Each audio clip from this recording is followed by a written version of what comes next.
You just have to keep going. You have to want it enough to wake up tomorrow and do the same thing over. This was me being a hustler. The only way that I've gotten to this point in my life is to try to treat people the way I want to be treated. Welcome to Ground Zero Growth with your host, Sam Sapp, owner of Lockbond. Hello, everybody. I'm joined with my guest, John Christensen, founder of Story One Financial. How are you doing today, John? Doing very well. Thanks, Sam. Good. So kind of before we get started too much, can you kind of tell me a little bit about yourself and where you're at currently? Kind of tell me about Story One and what you guys are doing for folks. Sure. Well, I grew up in rural Nebraska, farm kid. And, so ended up in Kansas City 20 years ago after law school, and then worked for a couple of trust companies, and I went independent about 15 years ago. And then in June, we launched our own firm, Story One. And so Story One is really a multifamily office and wealth management firm where we really try to serve, kind of both those markets. Gotcha. Both those markets being trusts and... Well, yeah, family office. So we have a Okay. multifamily office, and then wealth management. So wealth management is kind of what you think of with your traditional, investment management, some financial planning, but they don't require as much effort and as much specificity as the family office clients do. Gotcha. Okay, cool. All right. So we'll get into a little bit more of that later, but I should let's get started with kind of the intro there. So tell me about your upbringing in Nebraska. And was it Omaha or Lincoln? Remind me. I feel like it's one of those two typically. No. Orleans, Nebraska. Population 390. So 390. Wow. All right. Yeah. How old were when you escaped that? Left that. Yeah. Well, when I left for college. I had 9 kids. I had 12 kids in my graduating class. 9 of us went from kindergarten through 12th grade together. Okay. All right. So, yeah. I tell people that I didn't know it was okay to not like somebody until I was like 25. Because in a little town, it doesn't matter whether you really like somebody or not. You need to deal with them. They're on the football team with you, or they're on the basketball team, or their grandma's your neighbor, or, So it really doesn't matter if you like people or not, because you have to figure out how to get along. So that's a fun notion. I didn't know it wasn't okay to like, it was okay not to like someone. That's an intriguing thing. There's probably some stuff back there on that, isn't there? Yeah. So then right around, you're going off to college. What was that first dream then? Especially, growing in a small town like that, when was the first, hey, I got to go do this thing or do something? Well, my grandfather farmed, my dad farmed, and he worked for the federal government. But, I didn't realize at the time that everybody I knew was basically an entrepreneur or some type of an entrepreneur. But then my mother had actually worked for a true entrepreneur lady that started an arts and crafts business. And I was probably in the 3rd grade, and there was some kind of career fair kind of thing. And she talked about being an entrepreneur, and that's the first time I'd ever heard that word. And I thought, that's what I want to be when I grow up, as an entrepreneur.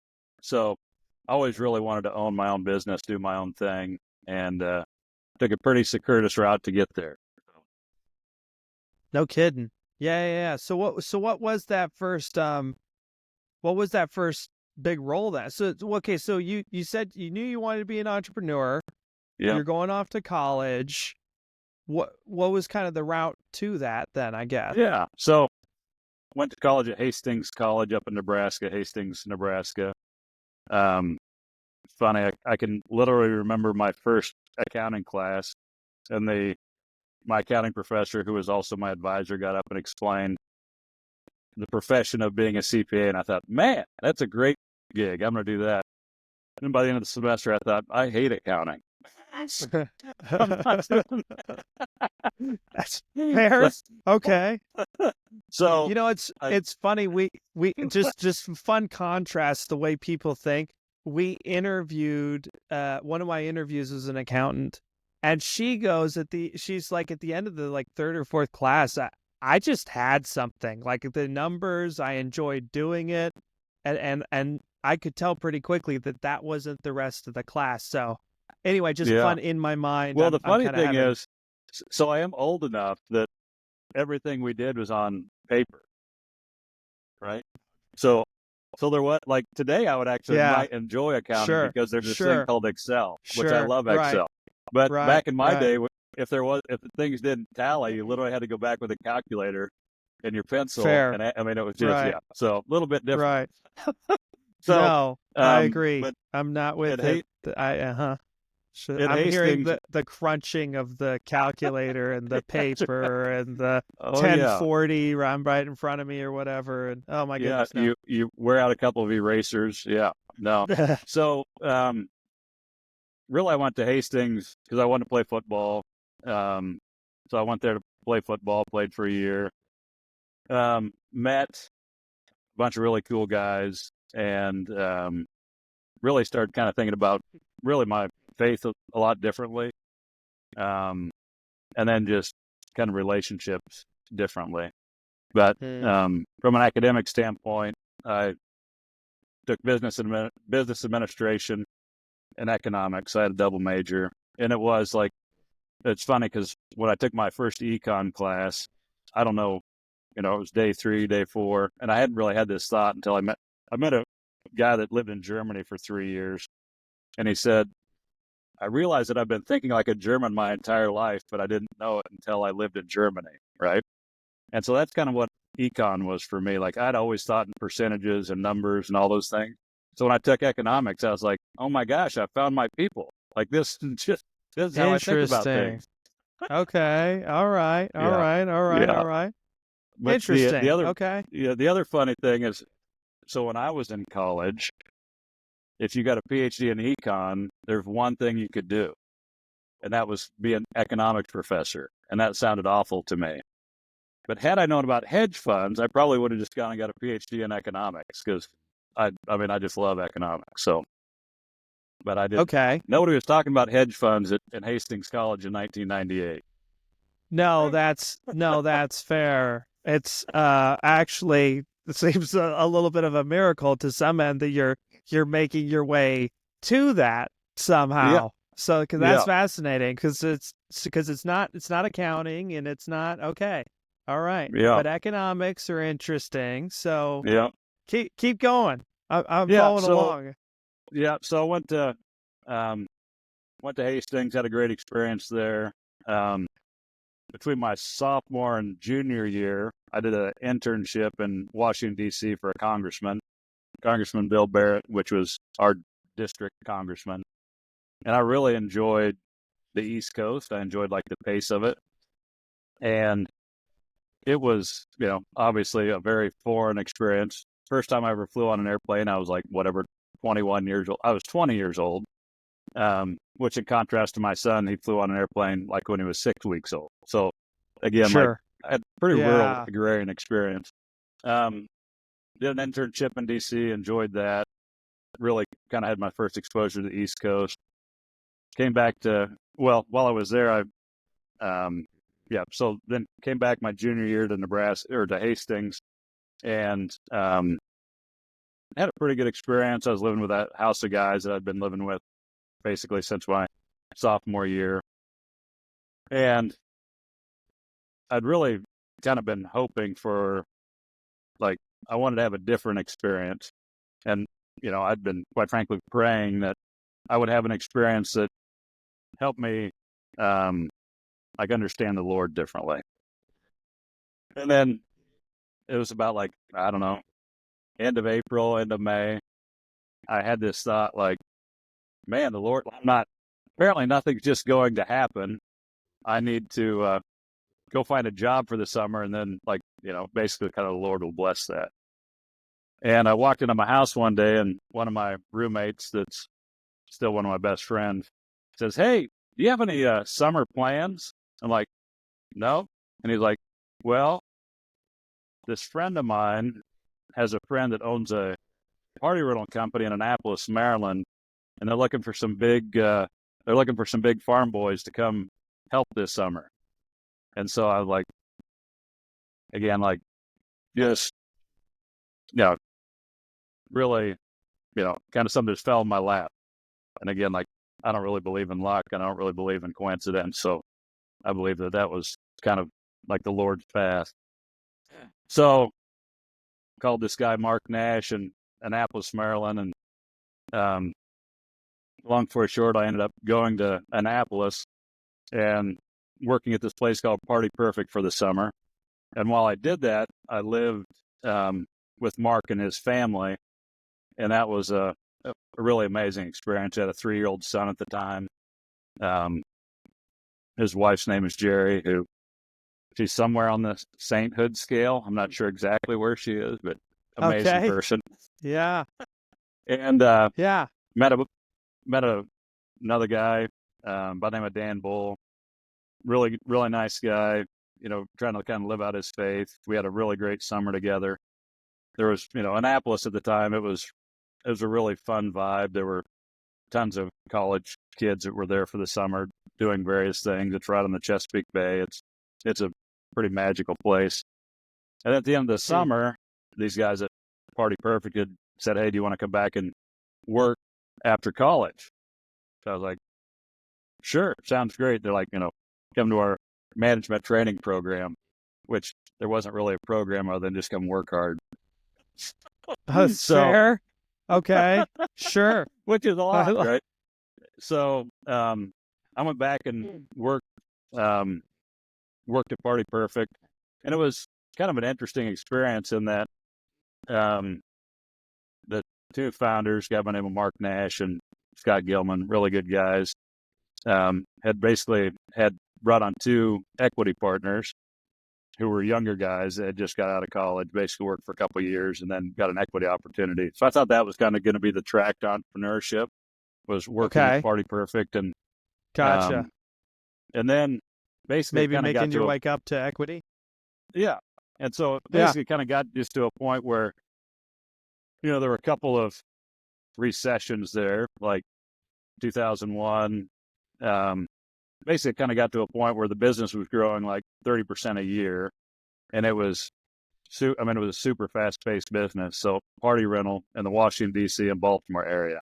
So, 10 people in your backyard or 10,000 people on the mall. So it was a lot of manual labor, a lot of work. And basically during kind of one of the market downturns. Chaos. Oh my gosh. A lot of chaos. Yeah. I mean, you just talked about a scenario where you get 2 calls for 10 people, and that's a slow weekend. Then you get a call for 10,000, and so that's just give a little exposure too. I want to dive into some of these, like these. So what's kind of the chaos that you're dealing with there? And then you mentioned an 01 recession in there too. Yeah. So kind of take me on that lag. Yeah. So the crazy thing, so they had 4 or 5 stores at the time. One of them was in Catonsville, Maryland, which is right on the west side of Baltimore. So Buddy and I we were kind of there working for the manager, and then the manager moved on, and we became the general managers of that store. And it's so seasonal that we literally make that company, we would make 75% of our revenue in 4 months: May, June, September, October. So kind of, if you think about it, from the end of October, you need to go from like 35 employees to 7 to make it through the wintertime. And then like May 1, you need 35 employees again. So it was just insane, right? So right. We were always hiring. I mean, it was this thing. So, the guys that hold the signs will work for food. They actually won't. I've tried that a lot. Like, you'll pull up, I'm like, hey, I've got a truckload of chairs I need to unload. You're like, I'm good, man. Thanks. Yeah, interesting. Okay. Yeah. So, but it was a great experience. I mean, again, just from a standpoint of, I learned a lot about business. I learned a lot about, I mean, I grew up a lot. It just, yeah, it was one, it's a young man's game, that specific industry, because basically everything you touch weighs 75 pounds. So it's one of these things where, like, you're in ridiculously good shape. And then the other thing is, like, I always joke. So my granddad grew up on a farm, and then he you know, my grandpa's house was like a mile from where he grew up, basically. And Okay. he died when he was 9. He had a stroke at 90, went to the nursing home at 93. And I don't think anyone ever asked my grandfather whether feeding cattle fulfilled him, right? So I don't think anybody ever looked Okay. at my granddad and said, like, hey, are you enjoying this? So, like, I have a lot of, like, stick-to-itiveness and grind. Like, that's just kind of in my nature. I got But, it. Okay. yeah, All right. so all there right, is all right, no, at the party, at Party Perfect, whether you were, I mean, really, regardless of how tired you were or how much you didn't want to do something, you weren't done until it was done, right? So Interesting. Yeah. it was not a clock in, clock out. I think my longest day was like 42 hours. I mean, it was just like, yeah, insane. Interesting. All right. Yeah. 48 hours is 2 whole days last I checked. So, all right. So your longest day. Gotcha. Yeah, So yeah. no sleep, 2 days, no sleep. That's That's what I heard. right. Yeah, yeah. It was painful. Yeah. So, That but, sounds painful. really, I mean, those guys that I work for there, I mean, they're still dear friends. I love them to death. And I learned a ton. But basically, it kind of got to this point. So I was in Annapolis, Maryland when 9/11 happened, which was kind of a mind-blowing experience. Because we didn't have internet in our office. We didn't have smartphones. Right. So I'm in my office with my right. boss, and he gets a call from his business partner, says, "Hey, this thing just happened." And we're like, I mean, Turn on the it was TV. just, Yeah. yeah. Well, we didn't have a TV either. I mean, Oh, okay. All right. Well, it was just a whole different world, right? But basically, kind of, I think what happened well, we with that had a business. TV. Yeah, well, I mean, I we didn't have remember one at turning the on the we didn't have one TV. at the office, right? No, like, All right. so, Well, that's yeah, fair. yeah, You didn't. yeah. Yeah. So, but I think kind of what happened with that business is that, it had grown super fast. It's fairly capital intensive. And Yeah. basically everybody was looking around at each other. A lot of these guys are 5 or 15 years older than I am. And they're kind of looking Yeah. around going, hey, do we want to keep doing this? So really an equity opportunity didn't pop up there. But Yeah. while I was in Annapolis, I met just a bunch of phenomenal people. But I met a guy that was a state tax planning attorney. And, he was probably 65 at the time. And he had a really great practice. I mean, very, very professional, very well respected in the community in Annapolis. And while I was an undergrad, I'd always thought, hey, I'm going to go work for a couple of years and then go get an MBA. It was kind of my plan. And so I had been at Party Perfect, really loved Annapolis, kind of hung out probably there longer than I would have had I just followed my 2-year plan, but met my wife there. It was, Annapolis I don't have any regrets about being there. But I met this guy that was a estate planning attorney, and, I was like, that really appeals to me. So, so at that point I started thinking, and I was still kind of toying with the idea of, do I go get an MBA or do I go get a JD? Sure. Right. And yeah. And so when I met this guy's by name of Ron Holden, when I met Ron, I was like, I'll go get a law degree and get out and do estate and tax planning. So that was kind of my step to go from working in the party rental industry towards what I'm doing now. And so my wife and I had just gotten married. I started applying to law school. I had a few friends that had graduated from the University of Tulsa, and then Tulsa had an entrepreneurial law certificate. And so it's a little bit of basically you can get your JD and take 9 credit hours in the business school. And so left Annapolis, moved to Tulsa, Oklahoma, and started law school. And really the goal there was to be an estate and tax planning attorney. That was really what I wanted to do, which is what every little boy dreams about doing. It's not true. That's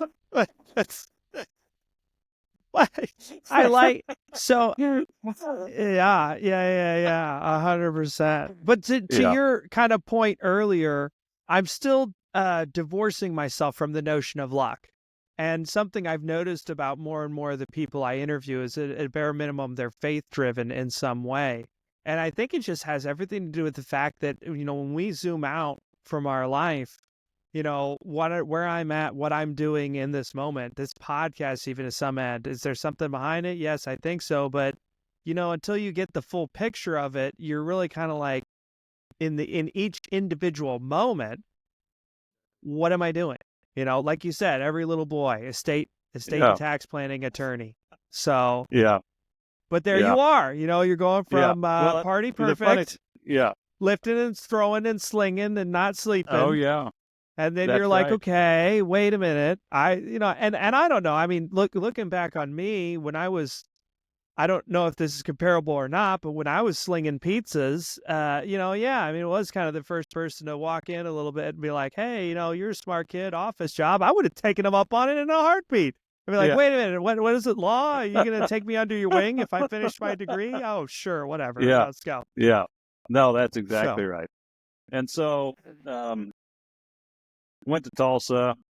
Suki and I had a few friends. My wife's name is Suki. We had a few friends there, but kind of more like loose acquaintances. And Yeah. had a really good experience in Tulsa, but didn't ever really feel like home. I mean, the East Coast really never felt like home for me. But so while I was at Tulsa, I took as many estate planning and tax classes as I could.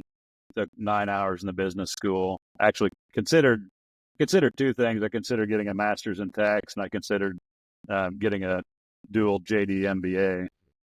But then we got pregnant with my first son, first semester, second year, and it was like, no, we need to get out of here as soon as possible. I need to go make some money. So, Okay. yeah. All right. So, I was in law. I went straight through summertime, so I finished the 2.5 years. Wyatt was born September of my second year.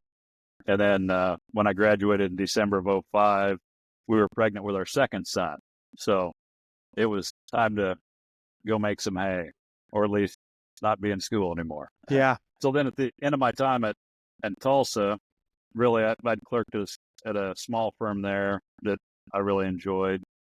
And it was really kind of came down to three options. It was stay in Tulsa and practice there and get into, estate and tax planning, move back to the DC area, and potentially, go work for Ron Holden, this gentleman I was talking about earlier, or a similar firm. And then the third option was to come to Kansas City. And Kansas City was just because I have a few friends from undergrad that had kind of all migrated to Kansas City. And so, and they were trying to live out their faith. They were living in community. There were a bunch of the guys that had been meeting in a small group. And so we decided to Kansas City. I kind of tricked my wife to making that decision, but I just said, it's funny because when you're at these forks in the road, it's like super, you get pretty stressed out. So I asked Suki one night, I was like, if you had to choose, which would you choose? Stay in Tulsa, go back to the DC area, or go to Kansas City? And she's like, I think I'd choose Kansas City. I said, there you go. So we moved to Kansas City in December of 2005. By the way, this hypothetical sounds like we're moving to Kansas City. That's right. Yeah, you're not. Yeah, had I said you're making the decision, it would have been sure. like, no. You'd have been there all night. Right. And that's just in general, because to your point, That's right. we can definitely, yeah. I mean, even on the entrepreneurial path, right? We don't talk about, okay, so, what kind of a business do you want to form, and where do you want to form it? And, how much you want to be making yearly, and how did, And Yeah. oh, by the way, all these different legal institutions that you're going to have to pay taxes to, are you going to have all those down and logged? And oh, you want to sell throughout the U.S. Okay, well, how are you going to handle? No, Yeah. we say, oh, you got an idea? Yeah, just start. That's Yeah. go. We'll figure it start out tomorrow. later. Yeah, 100%. That's right. Yeah. Because otherwise we'll never do it. So Kansas City, that's it almost okay, interesting. So not quite out of the blue in that you had some friends from undergrad that all kind of migrated there, and strong Yep. community is huge. Yep. So okay, cool. Yeah. That's exciting. And it was like Kansas City, like Tulsa, when we're in Tulsa, it felt like, so Tulsa would have been like Las Vegas is like today back in the 50s, because there were like 5 world headquarters of oil companies in Tulsa, right?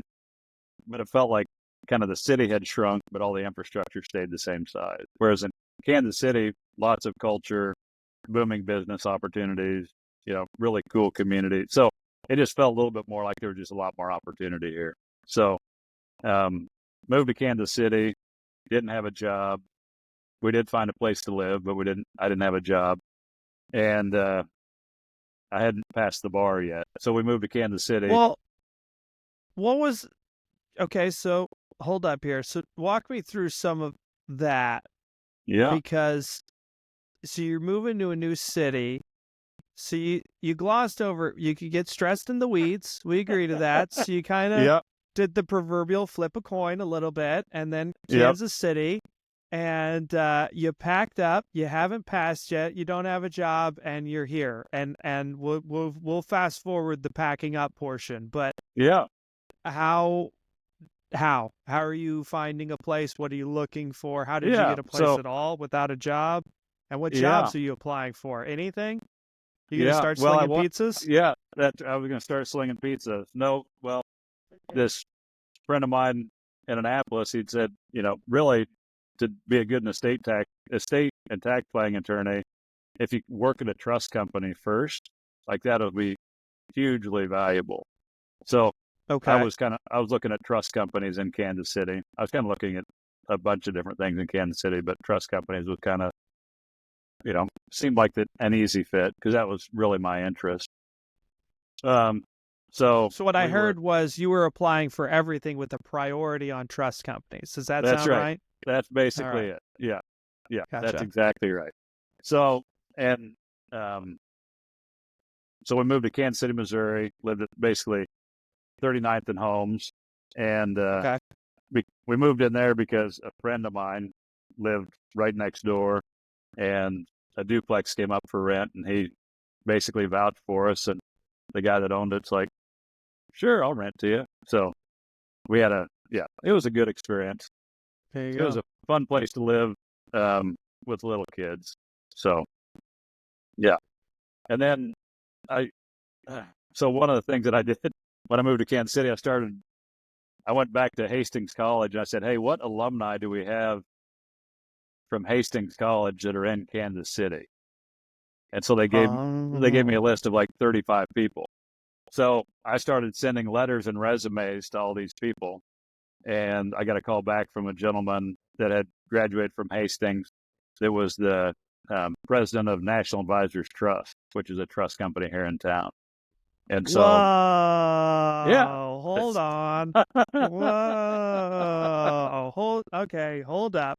We got to zoom out here. So you told me a place of 390 people where, you said you graduated in a class of 12 or something like that? Well, or 19 that's right. or 12.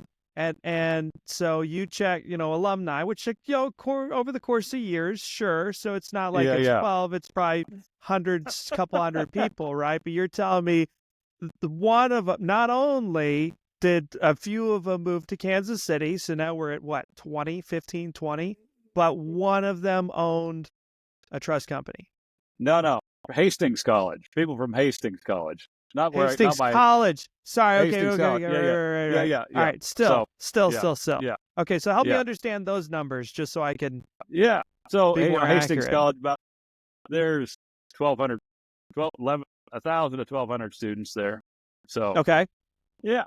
300, Okay. 400 Okay. grade. Okay. Sure. Yeah. Sure. So, Sure. or a So class. you had a list of a couple hundred that had moved to Kansas City, probably. Yeah, that's something right. like that. Yeah. So I But started sending still, letters to, yeah, one of them owned a trust company. yeah. One of them managed a trust company. Yeah. All right. Yeah. Yeah. Yeah. It's That's fun. And he'd exciting. worked at UMB for 100 years and then decided to go to this startup. And so, yeah. Exciting. All Yeah. right. So, and they gave you a call. They said, "Who Yeah. is this crazy guy from Hastings, moved up from Tulsa, Kansas City, and That's is right. sending out resumes en masse?" Yeah. Talking about, I think. yeah. Sorry, my mind's going to like Napoleon Hill now, and wow, man, the other guy's name now escapes me. John. It's gonna. But yeah. Anyway, they talked about that calling daily, just daily until they got the job, That's right. kind of a thing. So That's right. Yeah. cool. And so the interesting thing, and again, like this is kind of one of those things where I don't really believe in luck or coincidence. So I went to work Yeah. at National Advisors Trust. Well, I got my law license in Missouri, and then I got it in Kansas. Okay. And went to work at National Advisors Trust. And the interesting thing about National Advisors Trust is it was owned, at the time, it was like 115 RIAs owned National Advisors Trust. Okay.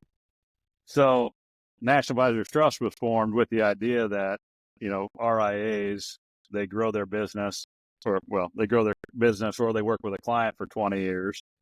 And then And the for the client audience, RIA, registered independent advisor. Yep, rich Right? investment Yeah, advisor. So investment. you have a client, Thank you. yeah, you work with a client for 20 years and they die, and their trust agreement, it says, go to Commerce or go to UMB or go to whatever as Gotcha. your corporate trustee. So that's just examples in Kansas City. And so this RIA, basically these RIAs got together and said, hey, we should start our own trust company. And so I went to work there, and I didn't really have exposure to, I'd never really had exposure to RIAs before. But at National Advisors Trust, I got a lot of exposure to RIAs, and I thought, that's interesting. So the interesting thing is if you rewind back to law Okay. school. Yep. So kind of how my brain works. Like I like to understand in depth about things. Right. I'm a specialist. 100%. Like by nature. Yeah. I'm kind of So, similar. Start yeah. wide, and then the moment it's interesting, now it's like, okay, wait a minute. Now I want to know where they live, sleep, and think, and why. And yep. So in law school, I took this class called Federal Security Regulation, which sounds awful, but it was like my favorite class in law school. And it literally went through, like, ad infinitum in extreme detail. Where does a stock come from? Where does a bond come from? How are those formed? What are the legal obligations associated with? So, like, for me, it just like filled in this whole area of understanding investments. So prior to that, like, I had finance class and stuff in undergrad, but this federal securities regulation was like extreme detail. So it really piqued my interest from a standpoint of like, I just really liked it. Right. Right. And right. so It started to go into the finer details of investing and finances and regulation.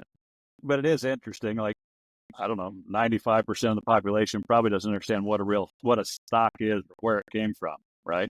They think it's like traded on the open market, which is true, but like the origination of why is it on the open market? Where did it come from? So all that stuff just, kind of captured my imagination. So I worked for this firm, National Advisors Trust. I was doing document review, client service, and some sales. And a friend of mine, I was actually sitting next to him at a wedding, and he's like, "Hey, what do you want to do?" And I was like, at the time, I was looking for estate planning attorneys to kind of either mentor me or somebody that could buy their practice. And I said, well, I'm really interested in financial planning. I'd really like to find an RIA to work for or do something in that realm, again, through my exposure at National Advisors Trust. And he said, well, I'm on the advisory board at Enterprise Bank and Trust. and they're looking for somebody with a law degree to work in their wealth management group. So I was like, so I applied there and got a job there, and it was a phenomenal. I mean, that step from, hey, I want to be an estate planning attorney to being an advisor, like that was kind of like the crucial step of actually getting a job in the advisory world. And really, it's part of it's just kind of what the business model, like the business model of an estate planner versus an RIA. Yeah. They're two very different business models. Yeah. But that seems like the most natural step, honestly, so far for the most, other than the like almost fortune of a wedding and somebody asking you, but but taking that out, the step from estate planner to wealth advisor sounds, I mean, that's, like you said, it's similar roles anyway, really, just business. And really kind of going to work with Enterprise, they had, it was really a commercial bank. So they worked primarily with business owners. So I was working in a trust company who served primarily business owners. So from an experience standpoint, like I jumped in the deep end of the pool. Like a lot of people that are investment advisors, they get into the business and they have to go sell life insurance and go sell annuities and go do. But I really went like into the deep end of the pool from a standpoint of planning experience, having, working with high net worth individuals. And so for me, it was like, and a lot of people, it seems like, kind of start with like their family and their friends, right? Yeah. And church congregation. I didn't have any family and things or friends like wealthy that. enough. Right. But you're starting with the business owners, which if you talk to a lot of financial planners, it seems like that's kind of their end game a little bit, so to speak, is to try and work to business owners. But it sounds like you're kind of, just due to the nature of the bank, it's like, surprise, all the variables all at once. Yeah, that's right. And it was like, kind of our ideal client, at the time, probably 10 million in net worth or above, right, at the bank. So it was just like, and I just kind of learned the ropes. There were a couple other advisors there that were helpful and beneficial, but then a lot of it was just having the exposure, right? Because I started to marry all these different concepts together. I started to, the estate and tax planning stuff from law school, experience of the trust company, all these things just kind of started to meld together. And I joked initially with friends that I was like, so really the difference in, like, most people have an investment advisor, they have an insurance guy, they have a estate planning attorney, they have a CPA, but nobody's looking at the whole thing. And so like the secret sauce was like, I'm the only person that's looking at the whole thing. I'm the only person that's kind of standing in the client's shoes and going, how does the attorney work with the CPA, work with the insurance, work with the investments? And you didn't really even need to know much, short of just being like, I'm going to make sure that all these are working together, or it's all symbiotic. And so it's just one of those things where, well, you have to go out of your way to make that happen to some degree too, right? I mean, it seems like there are probably people that get it, but going out of your way to, like, let's get that person's CPA and estate planning and all in the same room, all talking about. But I kind of want to take a momentary pause, if it's all right, because I feel like right around here is a good place to do it. How are you handling imposter syndrome in all this? Are you familiar with imposter syndrome? Are you having at any point an out-of-body experience where you're like, wait a minute here, I grew up in Nebraska, and I grew up on a farm in Nebraska. Right. I grew up on a farm in Nebraska, and now I'm managing, I'm talking to people on what they need to do with $20 million. Yeah. No, I don't know that I ever really had imposter syndrome. So, okay. I before I went to law school, I had this really good experience. It was there's a place called Abilities Potential. And it's basically kind of like, they do like 17 aptitude tests in like a 4-hour period. Then you come back, they come back and they debrief on the whole thing. And I went with the question of, should I go to law school?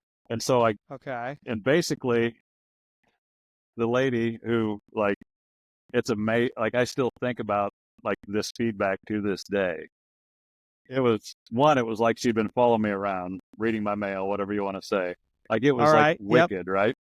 And Yep. my time at Party Perfect was kind of coming to an end. And the first threshold question on the results was, are you a generalist or are you a specialist? And up to that point in my life, I'd have said, I'm 100% generalist. I can do anything, right?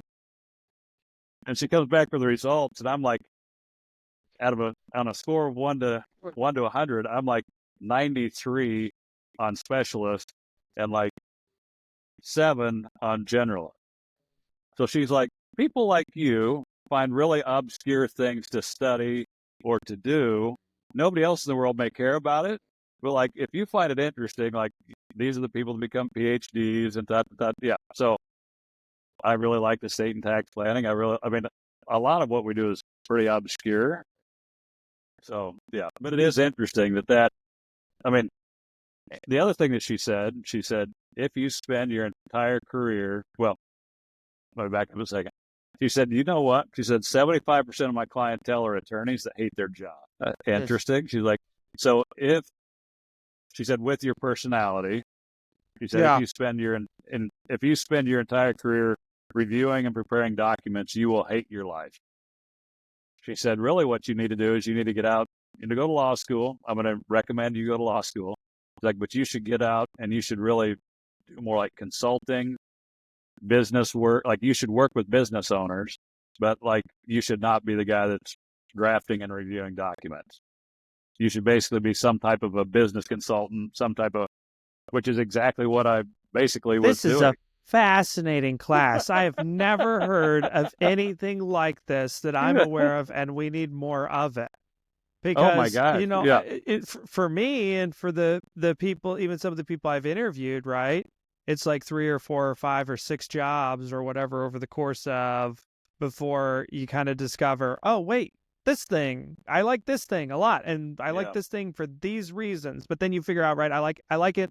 I don't know why I like it at first, but then you're like, I like it for these reasons. Yeah. And then you get another job that better embodies those reasons and it's a better version of. But it sounds like you kind of had a class that prepared you for, it's like, look, you can go down this way, but you want to do an augmented version of it. Yep. So it was super valuable. But so but that helped you, and the point on that was that helped you feel most comfortable with these changes and transitions. Yeah. Well, and I think, a lot of times, I mean, again, like, kind of back to, like, I feel like this is a profession and a calling, right? So a lot of times when we work with families, like, families or individuals, like, you end up in, like, very, like, on sacred ground, right? Like, so it is like, I'm very interested in people and I'm very interested in people's story. So, whether somebody's worth $200 million or $0, like, there's a part of me that wants to connect and understand who that is. So, like, I don't, like, the imposter syndrome I didn't really have that, but there were times where I would be someplace, I'm like, wow, what am I doing here? Like, I mean, just from like, when you're riding in a limousine and you're like, huh, interesting. I mean, yeah. So. Yeah. Right. Well, I think that's a kind of a version of maybe a lesser one, but interesting. Okay. Yeah. So, since we're on the kind of pause thing, I want to talk about, so you're talking about trusts and, well, we should probably fast forward to so what has you go out on your own eventually? And we're probably skipping ahead a little bit here, but that's now all right. You're doing the actual wealth advisement thing. No, I mean, really, again, like, I'm 48 years old. It's one of these things where it's like, at some point, you either need to do it or not do it. And it's not going to get older. It's going to get easier as you get older. Sure. And, so it is this thing where, how old like, are your kids? Oldest is 20, youngest 14. At that transitional point. Okay. Yeah. Yeah. Well, right now. Okay. So So at that transitional point, though, where you're like, when I left Enterprise, went independent, my oldest was 6. So it was like, that was a little harrowing. I had some financial support for a couple of years through my firm, but yeah, it was like, I didn't, like, even when I got like I've kind of always said, is I don't want a job, I want an opportunity. And like, I really Okay. felt like that was like, I didn't really need anybody to give me anything other than just like, I just want an at bat here. And yeah. And so it is, now my kids are 20 to 14. There's 4 of them. So, Right. Interesting. yeah. That's exciting. Well, I'm trying to get the landscape for kind of that decision because in a little context, I've known folks that the excuse not to take the Oh my risk, take the goodness. leap is, oh, well, I've got a family I got to support, which I and I'm gonna just go out and say it. I don't agree with that. I don't like that at all. Like, I can understand having to support your family. That's huge. Yeah. But don't be careful. Be careful. Because you can resent something that's holding you back if you're not careful and you view it that way. So But, I had this about 18 months ago, I had this thought. And like, I'll get like these thoughts, premonition, whatever you want to call it. And it'll be like a theme, right? Yeah, I like it. And I had this thought, and it's, I believe it to be 100% true. We will move heaven and earth to stay in our comfort zone, right? And so meet lots of people that's 100% true. And so I think there was a huge element where I wasn't, before we decided to launch, was I was in my comfort zone. And do I really want to spend the rest of my life not doing something because I'm afraid to step out of my comfort zone? And so it is this thing where it's like, again, like, I totally believe that was a thought from the Lord. And like, it basically just it was a very reassuring, like, you don't want to live your life trying to stay in your comfort zone. There's not much life in that. There's not much life in that. Yeah. I like that one. So, okay. So you make the decision to jump out of your comfort zone and start your own. Yes. With 2 feet. Yeah. Or head first, one of the two. I'm not sure. Yeah. Dive into the deep end. So how have things been? Been good. It's interesting. There have been things that I didn't think were going to be stressful that have been stressful or taken way more time than I thought. But the things that I was, quite frankly, most concerned about weren't really an issue at all. So when you're getting ready to launch, the question is always, I think my clients love me. I think I've served them well. Now we're getting ready to jump off this cliff. And we hope that when we jump off the cliff, they jump with me. And so it is a thing where it's like, I've been super thankful that our clients have decided to stay with us and let us continue to serve them. And it's just been, that's the thing, again, like, literally for 15 years, you're doing the math in your head at least once a week, if not 3 times a day. Like, here's my book of business. What percentage of this would follow me? And so it is this thing where, yeah, super thankful that we opened our doors and people decided to come with us. That's very exciting. Yeah.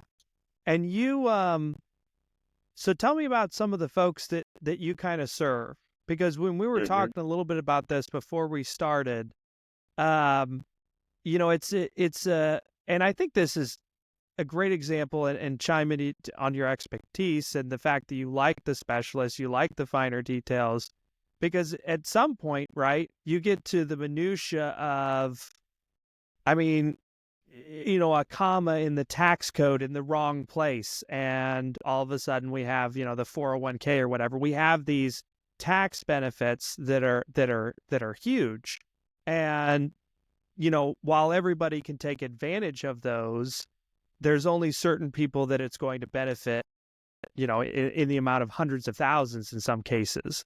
So can you kind of walk me through some of what that looks like, I guess, on a day-to-day? Yeah. What are some of the struggles that you're helping solve that are just Yeah. way out there, and you can't really talk to anybody about it because it's like their eyes will glaze over? Yeah. No, we have, kind of our target client, our target market is kind of what I call the mid-market. And it's families that are too large for just a traditional investment advisor, but they're not large enough to have their own single family office. So net worth, probably kind of that $20 million to $200 million net worth is kind of what I call the mid-market. And each family is very specific, and each family is very unique. And so it is a thing where it's like one of the places that we have been most helpful is we've kind of become a little bit of a regional expert on exits. So exit strategies. So when you're getting ready to sell your company, we'll help you figure out some really like what is your overall goal, and then how do you get there? And then we get to help. A lot of it is the charitable design from a standpoint of are people charitably inclined, because that's a great time to give money to charity, actually give assets to charity pre-sale. If we start working with families early enough, pre-exit, we can help them save a lot of money in potential estate tax through gifting to a revocable trust and that kind of thing. And so it is like everything we do is pretty tailored. And then really there are a lot of times where when we start working with a family, there'll be a unique situation. And I kind of describe myself as a professional issue spotter. So like I know enough about a bunch of obscure things that when I hear something, I'm like, we need to come back to that because there's something here. And so, it is just like, it's an amazing opportunity. And it is a thing where, like when I'm talking to younger advisors, when I speak at universities, I'm like, if you want to distinguish yourself, you need to focus on details because details matters. But it is a thing where it's like, we spend a lot of, it is a thing. I probably take it for granted a little bit as my law degree and legal training, but there's a lot of times where the overlap of law and charitable giving, or law and succession planning, or investments, like there's just these places where they all kind of overlap and interlap. And it's just like having that experience just allows me to kind of bring a different set of tools to the party. Well, there's a huge value there, I'm sure. I kind of make the joke, obviously in jest, that even a small business owner is kind of a mini attorney. Whether they realized they were going into that profession when they started that business or not is a whole different thing. But unless I don't think you're doing right if you're not at least looking over some of the agreements that those vendors are sliding. Oh my goodness. Yeah. No, we have, and it is a thing where there are times, a lot of times we understand our clients' balance sheet or estate plans better than they do. And it is a thing where it is interesting, whether you're a small business owner that is worth $1 million or you're a small business owner that's worth $100 million, at a certain level, there's the same complexity. Like by being a business owner, like by definition, there's complexity involved. So the more you're worth, the more all of a sudden that interlaps with estate planning and other things. But just a business owner in general, by definition, has a complex financial planning need. Well, and part of the value of being a business owner too is you get access to that level of complexity. You get access to, how you pay yourself and how much you pay yourself, and the assets that the company purchases that and that have innate value, but are a tax write-off because they're a part of the business that operates the business. Oh yeah. And so, Sorry, and then keep going. And then the estate planning. It is a little bit like, what are the entities? Like that's always one of the questions. What entities do you own? How are they taxed? What's your basis, right? And so those are kind of like the standard question. And then you start getting into the estate plan, and there's a lot of times where people already have some irrevocable trust, or they've inherited some money that's sitting in a trust. And so the interaction between the balance sheet and the estate plan often is complex. That's also where you can add a ton of value. Right. Interesting. Yeah. Yeah.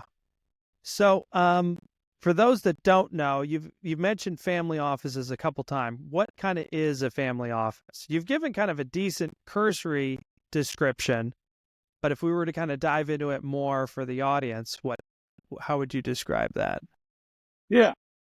Well, it's interesting, like when you think about the Bill Gates or somebody like that, worth $1 billion or whatever that number is, they have, a lot of times they have their own family office. And so a family office is really when, a single family office is when a family basically opens a family office, and they'll hire their own CPA. They'll hire their own attorney. They'll potentially even hire their own investment advisor. And then in addition to that, then there's all the just administrative tasks that ultra high net worth families have. And it's vast, right?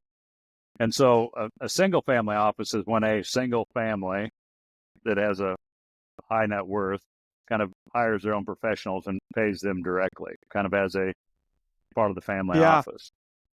But then a multifamily office, go ahead. Sorry, we're just zooming on single family just for a bit of a second, because I'm and my curiosity and things, and this is where we're probably going to go off on the so what can you describe some of those complexities? Because I think everybody, it's like, oh, I would like to be. So, for example, I don't know if I could be Jeff Bezos. I mean, I think everybody on the surface level is like, oh, wouldn't it be so cool to be Jeff Bezos? I would love to have that much money. But it's like, I don't think people realize the depth of complexity that must exist on his day-to-day life. Oh, because put this in perspective. I heard once that Elon Musk had as an executive assistant, he had everything managed down to the 15-minute mark. And that was his executive assistant. Her entire existence was navigating every 15 minutes at a high degree of effectiveness. So can you kind of dive into some of those complexities that require somebody have a full-time, like a family, or have a full-time in-house attorney, accountant?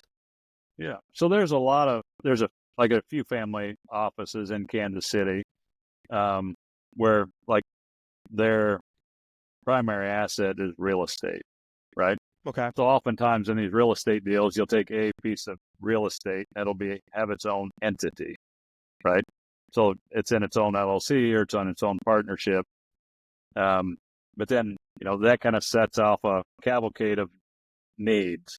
So it's like, every time money moves in or out of that LLC, anytime a transaction happens with that LLC, oh, and by the way, you need to have your corporate record, you need to have your annual tax return, you need that, right? And so, and you have to have your own bank account, basically, more or less, don't you? Unless it can flow into the holding company.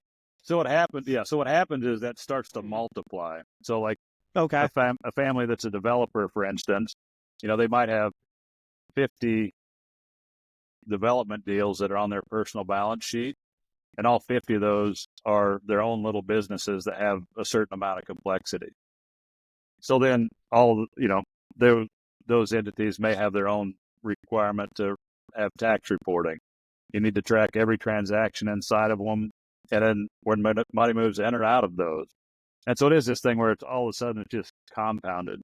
But then even if you get somebody that's not a real estate developer, like there's just the higher net worth you are, the more complex your balance sheet is often. And so, financial products have become more and more complex over time, without a doubt. And so, a lot of times when those families, when they start to get into, $20 million, they start thinking, hey, I really want to invest in private real estate. I really want to invest in some private equity. I want to do some VC investing. And so it is a thing where it's like, if you are going to start investing in those types of deals, deal flow is going to happen where you're going to get people that send you information to review, and you need somebody to review that for you. And then the question is this a good investment for you? Does it align with your mission, vision, values, and goals? Does it align with your timeline? Does it align with, basically your risk appetite? And so it is a thing where it's just like kind of across the swath of, whether it's balance sheet, estate planning, it just, the higher net worth you are, the more those things kind of start to mushroom. And so, like there's trust that can last 100 years or close to 100 years. And so it is a thing like if a beneficiary is a third or fourth generation of a trust, like they need to understand who are the other beneficiaries, who are the assets, and what are the assets inside this trust? How does this trust interact with my personal estate plan? And then so it is this, like there's just these layers of complexity that start to happen. And so, like most of us, we can spend 5 hours once a month on our personal balance sheet, and we're like, oh, I feel like I'm in pretty good shape. But, if you're worth $100 million and your balance sheet has 75 different private equity deals on multiple pages at that point. Yeah. Oh, no doubt. Yeah, multiple pages, cash moving here and there. And then, oh, by the way, this is where we actually spend a ton of our time. Oh, by the way, tax time comes and you need to do your tax return. So all these different entities, we need K-1s, or we need 1099s, or we need their tax return. So it is this thing where it's like, what happens for higher net worth families is like the complexity, again, it just kind of builds on top of itself. And so, like the tax reporting side of it, like we're not CPAs, we don't do tax prep, but a lot of times we're the people that are wrangling all the tax documents to get it to the CPA so the CPA can do the tax preparation. And so it is a thing where it's like, and it's just a lot of detail. And so it is a thing like a multifamily office. I mean, that's kind of where I think our strike zone, if you will, is kind of that $20 million to $200 million family, because there's a lot of complexity on preparing their tax return. There's a lot of complexity on, when you start owning vacation home or, a private jet or a boat or a lake house, like everything just it just needs more management on the on the balance sheet, wealth side of things. Then you get into physical management. Are you familiar with the book How to Get Rich by Felix Dennis? Or are you familiar with Felix Dennis? I have not read that. Yeah. He's a fascinating person, and it's a fascinating book. So he did the Maxim magazines, was kind of his claim to fame, Dennis House Publishing. And he talks about, early on, I think even in the first chapter, which my favorite thing about the book is he basically says, I'm towards the end of my life. I'm not writing another book. I'm not doing any speeches. I'm just feel like that, somebody should know how I did this in my life. And also I'm into poetry now. So there will be poetry in the book. Enjoy. And it's just very direct. And the Audible is they hired a British person and it's very direct as well because he was British. Anyway, he goes, I don't have a clue how much I'm worth. He's like, so I think the Forbes 100 is bull crap. And you're describing, he doesn't even go into the detail as to why he doesn't know how much he's worth. But you, I think, are doing a really good job of explaining accurately why when you have a balance sheet that's 20 pages with multiple equity deals, it's going to be a little bit difficult to figure out how much you're worth, which is really interesting because for the sake of filing, right, in almost every facet, that's the question is how much are we going to tax you on, which I understand isn't quite how much are you worth, but it's darn close to it. Yeah, as an example of so we're working with this family, and they kept talking about this specific piece of real estate. So we're like 18 months into this relationship, and I just see something somewhere, and I was like, I don't know if it was on a cap table or on a limited partnership agreement or something. But I was like, you realize you gifted 99% of that away like 10 years ago, right? You put that in a trust. So it's like, you still own it, but you own 1% of it. 99% of it's over there. And so, yeah. So it is this thing where, again, I think there's a lot of times, yeah. What we like to say is like, we don't ever want our clients to, 5 years afterwards go like, Sure. hey, why did I do that? Like, so it is a thing where it was probably a great strategic tax move, but like in his mind, it hadn't registered to like, oh, hey, actually, when I made that gift to that intentionally defective grantor trust, it was actually a gift. Like, it's no longer on my balance sheet. That's fascinating. And so that kind of stuff happens often. And again, it's like you're not speaking about it incorrectly, and you're saying that you own it, but it's like you kind of don't own it anymore because you actually you gave it away like 10 years ago. Yeah. Well, and how many times or how many people are, I don't care, just take care of it. And it's like, all right, well, I'm going to do what I think is in your best interest at this moment. Yeah. And then 10 years from now. I mean, that's part of on the estate planning side of things. Like, we spend a ton of time on the front end, this thing that's called a story lens, where we try to help understand the client's mission, vision, values, and goals. And it's literally like, sometimes it's 3 meetings, sometimes it's 5 meetings, but it's literally like a deep dive into like, what makes you tick? And it's not like balance sheet stuff. It's like, Sam, what's really important to you and your wife? What's important about your kid? So we like dive into like really some deep heart level stuff. Then when we're helping design the estate plan, all of a sudden it is like, hey, one of my biggest concerns is my daughter-in-law or my son-in-law or my special needs grandchild or so all of a sudden the estate plan that family has after allowing us to be a part of it is so much more tailored for their need that would have been, because like, I've hired attorneys, I've paid attorneys, like, it is a thing, like, when you go into an attorney's office, at one level, you're thinking, man, I need to get out of here as soon as possible because the clock's ticking, right? But, like, in our relationship, that's not how people feel. So it is a thing, like, we can help them tailor that estate plan so it fits actually what their desires are. Then we'll work with the estate planning attorney to get it drafted so that 10 years later, they're not going, yeah, this really doesn't really fit, but I saved $5,000 on my lawyer's time. So that's that's really one of the fun parts of this job, is helping families and clients have a better product, a better solution than they would have had on their own. That's cool. That sounds like those are probably some deep meetings too. Oh my goodness. Yeah. It is. Yeah. It's amazing. Like, it's not, yeah. It is just one of those things where it's like, it's such an honor to be there, because there's oftentimes, like, if I had $1 for every time somebody said, I don't know why I'm telling you this, but like, it's just one of those things like, and it is one of those things like, the more information we have, the more helpful we can be. So it is a thing where it's like, something may seem trivial to you, but it is a thing where, like, if we know about it, then we can plan around it. Or if we know about it, we can plan for it. So it is this thing where it's like, and again, these are not typical questions that an estate planning attorney would ask, or a typical conversation that a estate planner or CPA would ask. So yeah, you end up again, like, you end up on sacred ground. Right.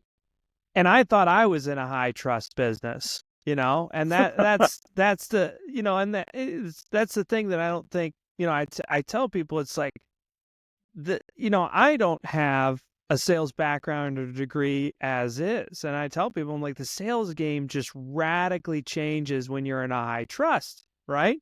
Because it almost doesn't matter how cool your product is.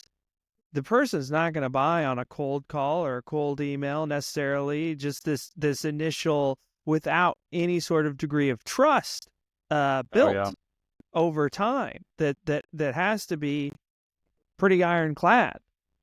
Mm-hmm. And so that's fascinating, because I'm guessing it's typically a lot of word of mouth referral, basically, is what I'm guessing. Yeah, because a lot of it is.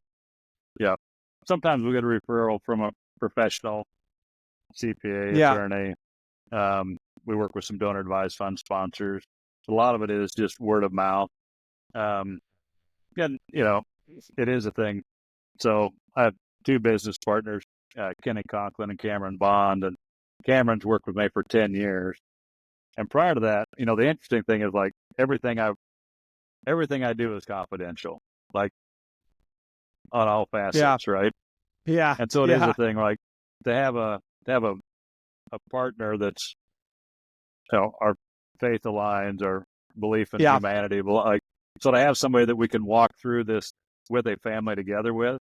I mean, it's amazing just from a relational dynamic that to have somebody that where we can actually talk about like, hey, what's the best way to serve this family or that family, given the complexity in relationships or given the complexity. And so it is a thing where it's like, yeah, it is like for years I would go home and like, I don't have a job where I get to go home and go, man, you will not believe what the Johnsons did today. Like I can't do that. Right? So to have partners where Right. I can share and we can talk about that stuff is amazing. That's good. That's good. So I feel like at some point here we need to start to wrap up. But I'm curious if I missed anything, because if I'm going to be honest, my curiosity took over right there around you starting your own thing, and we kind of went Yeah. off into the weeds on family offices and trusts and whatnot. Yeah. No, I don't know that we missed anything. I mean, yeah, I mean, I'm just super thankful on so many levels. Um, my wife is a gamer. Like, a lot of people don't have they kind of go into entrepreneurship with their spouse, being very concerned about risk. And I went into starting my own thing with my wife saying, it's time for you to start your own thing. Right. Now, when you say your wife is a gamer, would you mean?